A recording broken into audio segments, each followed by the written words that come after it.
We have a fantastic opportunity in the digital age, and that is to end extreme poverty once and for all. Now think about it. Throughout most of human history, people have been at the edge of subsistence, at the edge of survival.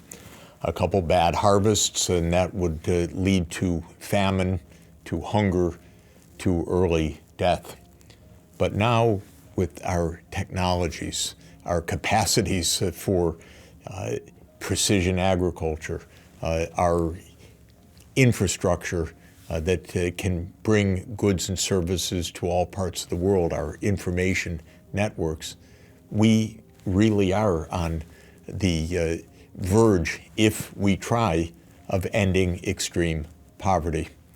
I often think, and I often quote the words of President John F. Kennedy and the words that he uttered in his inaugural address in 1961 when he talked about the modern age, and when he said that the world is very different now, for man holds in his mortal hands the ability to end all forms of human poverty and all forms of human life.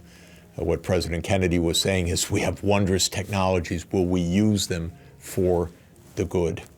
And in the digital age, we really have technologies even more powerful than those President Kennedy could have imagined a little over 60 years ago.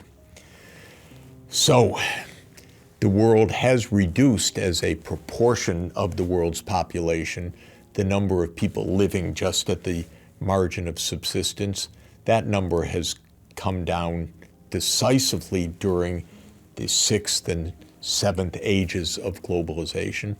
At the start of the industrial age, probably 70 or 80% of humanity would be classified as living in extreme poverty, with short lives, high vulnerability to hunger, and certainly high vulnerability to disease. If that was 80% or so back in 1800, it's closer to 8% today. There has been a decisive reduction of extreme poverty all over the world. I have been so enthusiastic about this possibility that in the year 2005, I wrote a book called The End of Poverty. I said that by this time, essentially by 2025, poverty could be banished from the world. Well, I'm going to stick with my message. We didn't quite make it. The poverty rate did come down significantly during that period, but there were too many wars, too many distractions, not enough help from the rich countries, the COVID pandemic, and many other disruptions and distractions and lost opportunities. We could have done it, we should have done it, and we still can and should do it. And indeed, remember that SDG number 1 calls on every country to end extreme poverty by 2030. We've lost so much time that even that goal by 2030 is probably not going to be met in many places. But the possibility of ending extreme poverty is absolutely real. Now, in our journey around the world, in our meeting with people around the world, we have met many people in poverty, and we have seen many of the faces of poverty.